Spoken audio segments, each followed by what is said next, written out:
revelations of American military and CIA germ warfare experiments emerged in the public press.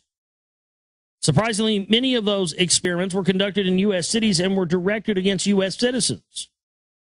In the 1950s, for example, a germ fog had been sprayed by a Navy ship at San Francisco, according to the Los Angeles Times.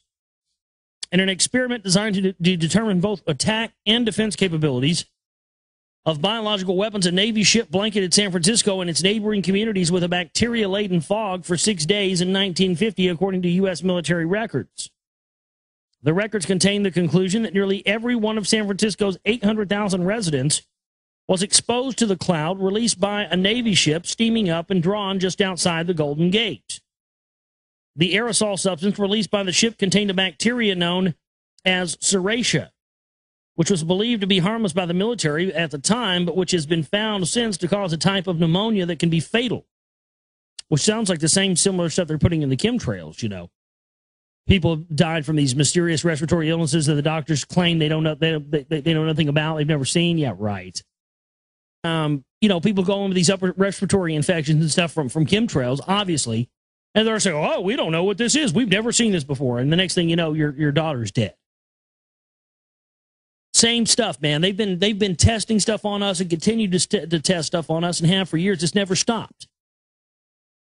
People act like these, you know, testing stuff on human populations are isolated incidents. It's no isolated incident. It's an ongoing program. The LA Times added that at least 12 people who were hospitalized around that time for Serratia pneumonia, one of them died, and that was just the beginning. The Army disclosed that it had conducted 239 open-air tests between 1949 and 1969. Of those, 80 were admitted to have contained actual germs.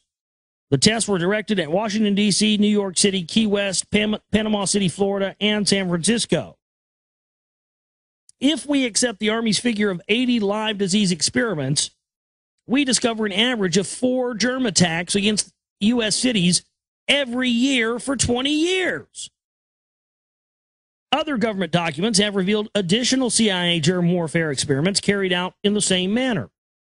This means that every major U.S. city and several major U.S. population areas were under fairly intensive germ bombardment for an admitted 20-year period, all by the nation's own military and intelligence organizations.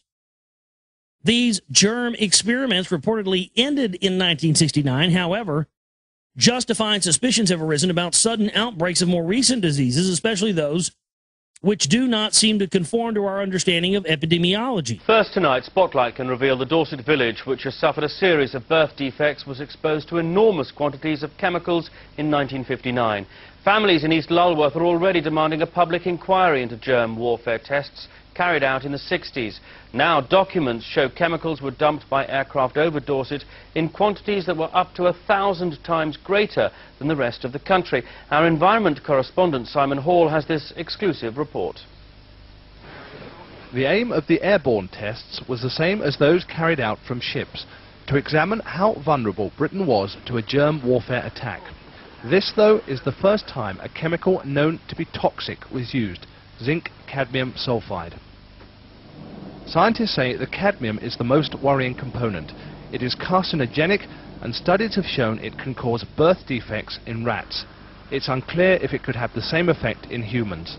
Its health effects include damage to the lungs, kidneys, and to the liver, and also cancer of the lungs and prostate have been found.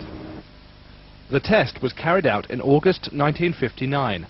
A plane flew above the North Sea, then along the English Channel, spraying the chemical.